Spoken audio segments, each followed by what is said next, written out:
there's still hope that I'll sort of appear in a shower scene or something. Did you watch the show? You know how that ended? The rules of paranormal rumpy pumpy have yet to be defined, I think. What attracted you to taking on this role? Was there any hesitation because it's such a classic and still talked about back in the Noel Coward play? Yeah, I mean, I think the fact that it is still talked about is something that's, you know, worth exploring, you know, and it hasn't been made into a film since the 40s. And it's I think it's just a really, really funny, silly script, you know, apart from anything else. And they tried to be very, very fun with the adaptation of it. And I started out my career doing Noel Coward in theatre, and this was really the first opportunity to give it a go on screen. I'd not been given that opportunity before, and you know, there's a lovely sort of circularity to it all, in that my first West End theatre job was doing Hay Fever with Judi Dench, directed by Sir Peter Hall, and his son Ed Hall has directed this movie, so with Judi Dench in it. So it's, you know, it was a really nice bringing the thing full circle, really, and getting to explore just some sort of madcap comedy, you know, on the big screen is always fun.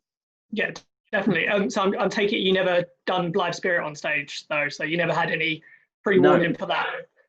No, I hadn't, and actually Judi Dench had never played Madame Arcati either, which I was surprised to discover. So yeah, we both enjoyed diving into this one. Yeah, and this version, it's got elements of the David Lean movie and it's got elements of the play, but it's not like a straight version of either of them. They've done some modernizing, even though it's set in the period. Did you go back to the original play or the movie to get some preparation?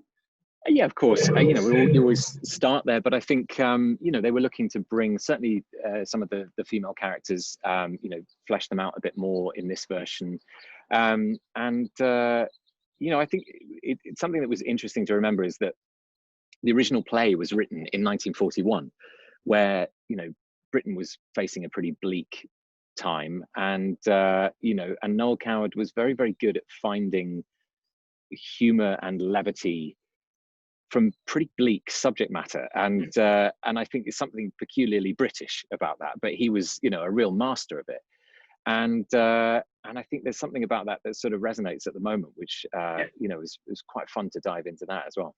Yeah, when it came to the accent, because obviously you've done a posh English accent for Downton Abbey, was it a case of giving that memory of that coming back and it easy to slip back into that? Because it's a bit more, I don't know how to describe it, it's a bit more, maybe not campy, but like it plays into the farce. So it's very much a comic take on a posh British accent. It's great. It is, yeah. He's a pretty extreme character, you know, a grieving alcoholic at the end of his tether, struggling with writer's block. You know, he's a man under pressure, and I think you know, there's just something. It does seem to be a sort of a recurring British comedic character that you know, John Cleese has given us a few great ones, and you know, that kind of tempo for a character where, you know, if nothing else happens, he could have a heart attack at any minute. You know, I think they're quite interesting characters to explore those. Yeah, did you, when it comes to having a comic farce, I can't imagine there's many better co-stars than Isla Fisher and Leslie Mann to play off of. They're both so fantastic in their roles. How did you go? Were you allowed to improvise on set with that, with how far you pushed the farce? Yeah, you know, it was interesting because obviously there's a thing that happens when people come to sort of classic adaptation where people get suddenly very reverent and you know, and you know, you can't possibly do that, and yet we really wanted with this version to inject a bit of that sort of modern comedic sensibility, you know, the tone of almost like with Death Becomes Her or something. That was a big tonal influence, that film. And so yeah, you know, Isla and Leslie had never filmed anything not set in the present day, which astounded me because for the majority of my career I've only done things not set in the present day, and and so there was this sort of meeting of worlds, and yeah, Isla particularly is a great improvisational actress, you know, and will come up with some crazy things, and some brilliant things, and everything in between, and you know, so whether you can do that with Coward was a big question, and we certainly had a lot of fun, you know, trying to answer that. Was there anything in particular that was just too crazy and deemed just couldn't go in there?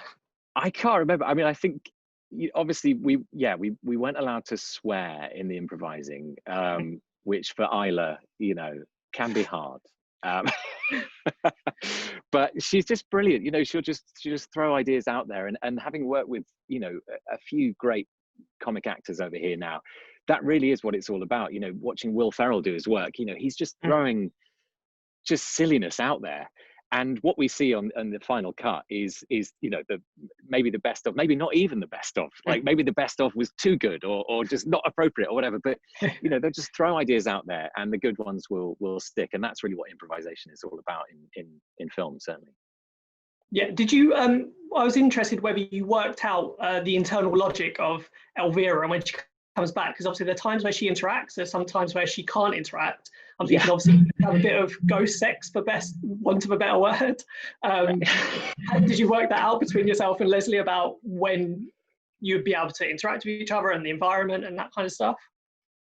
Yes, the rules of paranormal rumpy pumpy have yet to be defined, I think. I never quite sort of, I think it was the more that they felt, or the more in love that, the more corporeal she became, I think.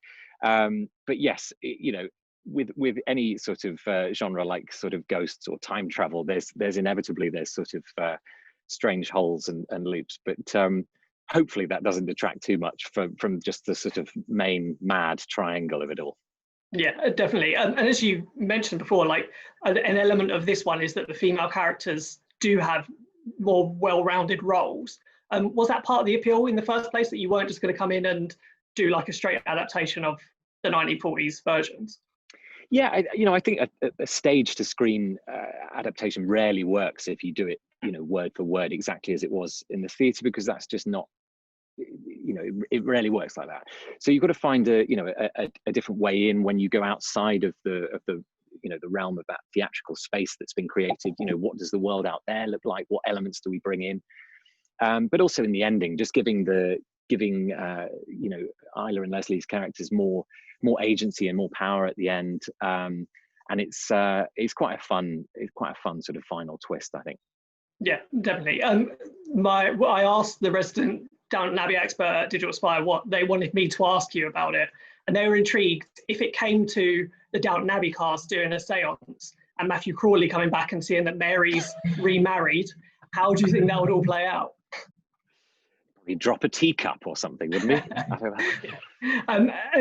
And last year marked actually the 10-year anniversary of Downton Abbey when it started. How do you look back now, reflecting on that early role and the stuff that's come into your career today? What would you feel is the biggest lesson you've learned over those years in these variety of roles?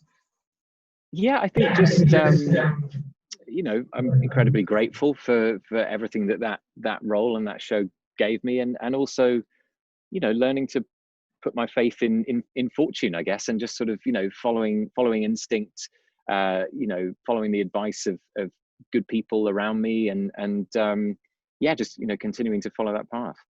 Yeah. Does it get a little bit annoying when, like me, keep asking you about Downton Abbey? I'm sure people are asking you endlessly, are you going to be in a Downton Abbey movie even though he's dead and all that kind of stuff? Does that get a little bit irritating?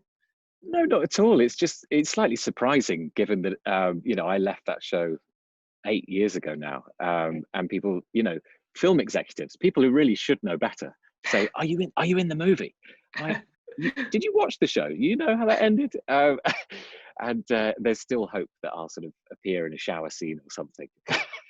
Maybe in the sequel. Obviously, they've announced it, so who knows? Who knows?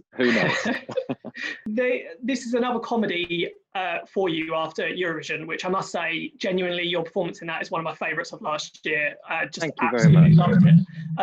Is that something you look at? Because I look back at your career over the past few years, and there's so much variety there. Like, you go from The Guest to Colossal, through to something like this and Eurovision. Are you just always looking for something different to do? How do you find your roles?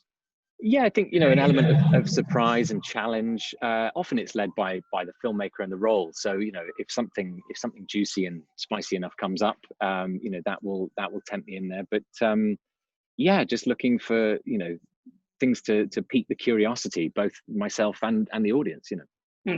Yeah, and from Eurovision, was there a particular lesson you took when it came to doing comedy, when it came to filming Blithe Spirit, or were they filmed the other way around? It's hard to tell because Blithe Spirit obviously was delayed a little bit. Yeah, Blithe was supposed to come out in May Yeah. of last year in cinemas, which were a place where people used to gather to watch films. And I actually filmed this directly before Eurovision. I was due to go over to England, shoot this, and then come home, and Eurovision sort of popped up while I was over there. So it was a real sort of summer of comedy back in England, which was really, really fun for me, actually, just to, to get to go home and do something different. I think, every time you work with great comic actors, you learn something. It's very difficult to put your finger on it, really, but it's just, I love watching great people do their thing. Yeah, definitely. As you say yourself, this was meant to come out in cinemas, and now it's coming on Sky Cinema this week. Is it just nice to actually have a film that people will be able to see coming out and like at home in the comfort of their own homes and enjoy it? How does that feel for you? Is there a disappointment there that it's not coming to cinemas?